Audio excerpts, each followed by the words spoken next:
So the very first step in this whole process is sitting down and trying to figure out what might be the right impact partner to come into your brand and product story.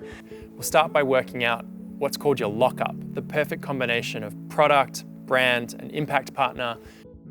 And so basically what we want to do is start this brainstorming process of trying to figure out what potential impact areas you could work with. Because what you're trying to do is get the impact, the product and the brand that gets someone to stop and say, oh my God, that's awesome. Why didn't I think of that? In this lesson, you'll need some post-it notes and a pen and a whiteboard or a big bit of butcher's paper, something that lets your whole team write down a bunch of ideas. Then we'll get some of those ideas and all of the other information and put them into a Google Doc. There's a template in the resources below.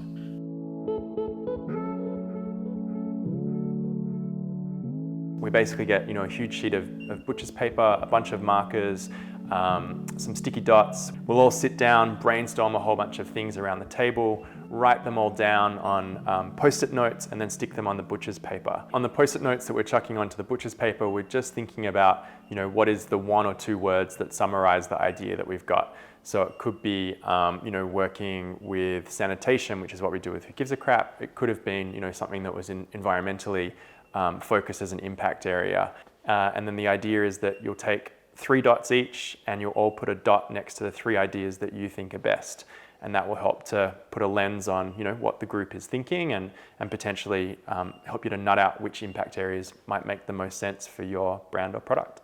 And the idea here is that we want to get as many ideas out as possible. It often takes 10 or 20 ideas before the good ideas really start flowing. So you don't want to stop anyone and say, oh, that's a terrible idea, why would we do that? The idea is that you can riff off what other people are saying and thinking about to help you go broader and further away from where you might have been able to go by yourself. A cool thing to keep in mind about brainstorming is that it's all about going bigger and weirder than your original ideas. Use this as a chance to do a different thing than what you thought was possible at the start. And so the example that we've used for this is a homewares company that supports hunger-based projects, and it's called Hungry Homewares. So it's kind of tying the product in with a brand name and an impact area that kind of makes the idea of selling homewares a more attractive proposition, or buying homewares a more attractive proposition to a customer than what it would be from to buy them from someone else.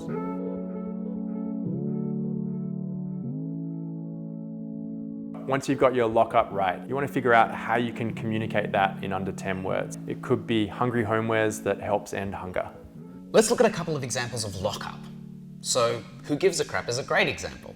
The product is toilet paper. The impact area is water sanitation in the developing world. The brand lockup is toilet paper that builds toilets. Really simple. But how about a smaller example?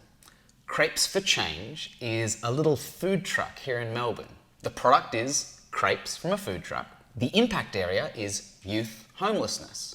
The brand lockup is Crepes for Change. See how they're very clear and simple.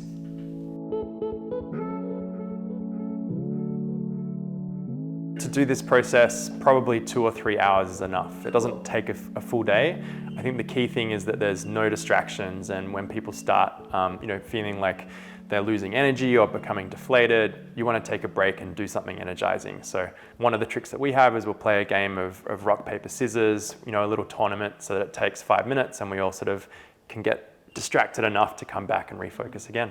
It's possible to see, one idea as being a good idea and then just focusing in on that path instead of, keeping it broad and looking at what else might be out there. Don't be afraid of thinking, way outside of the box. So we want you to get really unconventional with how you're thinking before you come back to the things that, make the most sense for you moving forward. Ideally, you're early on and you've got the potential now to think, maybe it's possible to pivot into another product or brand that could make more sense for you. So don't be afraid of doing things that make you feel uncomfortable with the work that you've already done, because what you're trying to do is just get the best possible result out of this process. It's making something that people already buy or already do more attractive. We're trying to over-deliver, give them something that's the same price or has the same level of quality as what they can buy elsewhere, but they're also getting this extra bit, this extra feel-good component that comes into it. And we want the brand name to be able to communicate what that feel-good element is, what the impact that's tied to the product or the brand can be. By you using this product, you're helping someone to have something that you take for granted every day. If you don't have an idea of where to start, that's actually the best place to be, because it allows you to go much broader than what you would ever be able to go if you've already sort of narrowed down your way of thinking about this. So don't be afraid just to dive in, do this exercise more than once if you need to. It's something that you don't just have to do one time only.